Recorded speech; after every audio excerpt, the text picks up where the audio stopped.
तो last part में हमने देखा था कि जिन ब्रेक थ्रू करके सेंट किंग के लेवल पर पहुंच गया था, जिसके बाद उसके मिस के बॉडीगार्ड के साथ लड़ाई हो गई थी, जहां जिन उस गार्ड को काफी आसानी से हरा देता है। लेकिन इस बात से उस गार्ड को गुस्सा आ गया था और वो जिन के पेरेंट्स के बारे में उल्टा फुल्टा बोलने लगा था। तो ये सुनकर जिन ने उसे तुरंत मार दिया था, जिसके बाद सुप्रीम जिन को लेकर एक केव में आता है, जहां डीमन एम्परर जिन के साथ डील करता है कि अगर वो उसके लिए होली लीफ ढूंढकर ला देगा तो वो उसे स्पेस ओरिजिन की पूरी पावर सिखा देंगे, क्योंकि डीमन एम्परर को अपनी रियल बॉडी रिकवर करने के लिए होली लीफ की जरूरत थी। तो इस डील के लिए जिन भी मान गया था। अब आगे तो इस पार्ट की शुरुआत में हम देखते हैं कि जिन और मिस होली टावर पर जाने की बात कर रहे थे। तभी मिस एक मैप को देखते हुए कहने लगती है कि हमारे पूर्वजों के लिखे रिकॉर्ड्स के हिसाब से होली टावर हर 100 सालों में बस एक बार अपीयर होता है, और जब जब होली टावर आया है तो उसमें जाने के लिए हर कल्टीवेटर के बीच बहुत सी खतरनाक लड़ाइयाँ हुई है।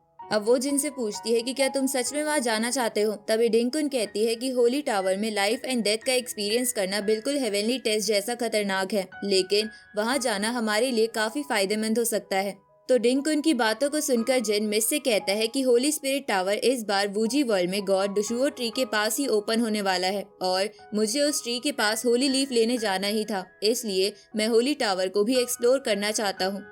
इसके बाद वो मिस से कहता है कि अगर तुम्हें डर लग रहा है तो तुम मत जाओ। तो ये सुनकर मिस अपने ऑरा को रिलीज करते हुए कहती है कि मैं तुमसे ज्यादा बहादुर हूँ। तो जिन मिस के ऑरा को देखकर चौंकते हुए कहता है कि तुम तो सेंट किंग लेवल पर हो, लेकिन मैंने तो तुम्हें कभी कल्टीवेशन प्रैक्टिस करते नहीं देखा। साथ ही वो अपने मन में सोचने लगता है कि ये सेंट किंग के इनिशियल स्टेज पर है, जबकि मैं तो बस अर्ली स्टेज पर हूँ। तभी डिंकुन भी जिन को चिढ़ाने लगती है कि आपकी वाइफ आपसे ज्यादा पावरफुल है।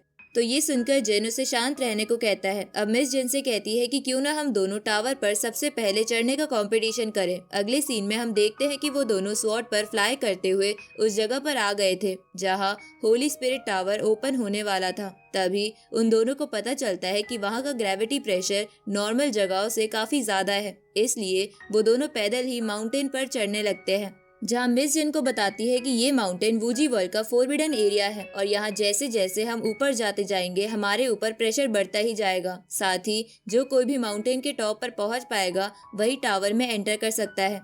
तभी वहाँ दो बंदे जिन और मिस को देखकर उनका मजाक उड़ाते हुए कहते हैं कि तुम जैसे लोग टावर पर कभी नहीं जा सकते, जो कि बस सेंट किंग के इनिशियल स्टेज पर है, इसलिए बेहतर यही होगा कि यहाँ से वापस लौट जाओ। तो ये सुनकर मिस गुस्से में उन पर हमला करने के लिए जाने लगती है, लेकिन जिन उसे रोकते हुए कहता है कि हमें इन बेवकूफों से बात करके अपना टाइम बर्बाद नहीं करना चाहिए। इसके बाद वो मिस को अपनी गोद में लेकर फ्रीडम स्टेप की मदद से काफी तेजी से माउंटेन पर चढ़ने लगता है। वहीं रास्ते में बाकी लोग जो कि धीरे धीरे माउंटेन पर चढ़ रहे थे, वो जिन की फ्रीडम स्टेप टेक्निक को देखकर कहने लगते हैं कि ये कैसी टेक्निक है जो कि इस फोरबिडन प्लेस की ग्रेविटी से इम्यून है।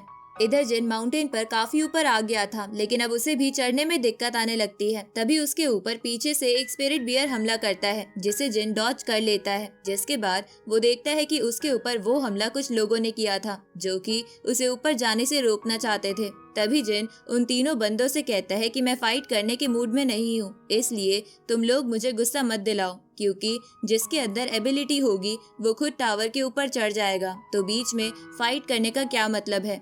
इस पर उनमें से एक बंदा कहने लगता है कि बस सेंट किंग के अर्ली स्टेज वाले बंदे की हिम्मत कैसे हुई हमारे सामने बात करने की, लगता है हमें तुम्हें सबक सिखाना पड़ेगा। तभी मिस अपनी दाव सील की मदद से आसपास की एनर्जी को एब्जॉर्ब करके एक अटैक रेडी करने लगती है। तो ये देखकर वो तीनों मिस के ऊपर हमला करते हैं, लेकिन मिस अपनी ग्रेट दाव सील से उसके अटैक को रोक लेती है। तभी जिन उन तीनों के ऊपर गोल्डन नाइफ से हमला करके उनकी बॉडी पर टाइम कंपास का सिंबल बना देता है। इधर मिस उन तीनों के अटैक से थोड़ा इंजर्ड हो जाती है और वहाँ के प्रेशर के कारण नीचे गिरने लगती है, लेकिन जिन जल्दी से मिस को गिरने से बचा लेता है। तभी जिन अपने टाइम कंपास की मदद से उन तीनों को वहीं फ्रीज कर देता है, जिसके कारण वो अब अपनी जगह से हिल भी नहीं पा रहे थे। तभी उनमें से एक लड़की कहने लगती है कि तुम्हें शर्म नहीं आई हमारे ऊपर पीछे से हमला करते हुए। इस पर जिन उससे कहता है कि मैंने कोई हमला पीछे से नहीं किया और यही मेरे डिवाइन वेपन की खासियत है। साथ ही अभी मुझे तुम लोगों से ज्यादा बात नहीं करनी, इसलिए मैं यहाँ से जा रहा हूँ। इस तरफ हम होली स्पिरिट टावर को देखते हैं, जहाँ तीन बंदे तेजी से उसकी तरफ जा रहे थे। तभी एक बंदा कहने लगता है कि ये टावर कुछ सेकंड्स में बंद होने वाला है। तभी उनमें से एक बंदा उन बाकी दोनों पर हमला करके उन्हें नीचे गिरा देता है और खुद टावर की तरफ जाने लगता है। उसी वक्त वहाँ जिन भी काफी तेजी से मिस के साथ आकर टावर में एंटर करने लगता है। तो ये देखकर वो बंदा जिन के ऊपर भी हमला करता है, लेकिन जिन उसके अटैक से बचते हुए टावर के अंदर चला जाता है, जिसके बाद वो टावर बंद हो जाता है, पर वो बंदा उसमें एंटर नहीं कर पाता। इस तरफ जिन टेलीपोर्ट करके एक प्लेस पर आ गया था, लेकिन मिस उसके साथ नहीं होती। तो ये देखकर जिन कहता है कि ऐसा लगता है अगर हम एक साथ भी टावर में एंटर करें फिर भी दो अलग पर्सन अलग अलग जगह टेलीपोर्ट होते हैं। इस तरफ एक बंदा छुपकर जिन को देख रहा था। साथ ही वो कहने लगता है कि ये बंदा तो बस सेंट किंग के इनिशियल स्टेज पर है, तो मैं इसे मारकर इसके सारे ट्रेजर्स को लूट लेता हूँ। इसके बाद वो जिन के सामने जाकर कहता है कि बच्चे, मैं सेंट किंग की पीक पर हूँ, इसलिए तुम चुपचाप हार मानकर अपने सारे ट्रेजर मुझे दे दो। तो ये सुनकर जिन कहने लगता है कि चलो अच्छा है, आज मुझे पता चल जाएगा कि मैं सेंट किंग की पीक वाले बंदे को कितने मूव्स में हरा सकता हूँ। अब वो अपनी स्वॉर्ड को बाहर निकालकर फाइट के लिए तैयार हो जाता है।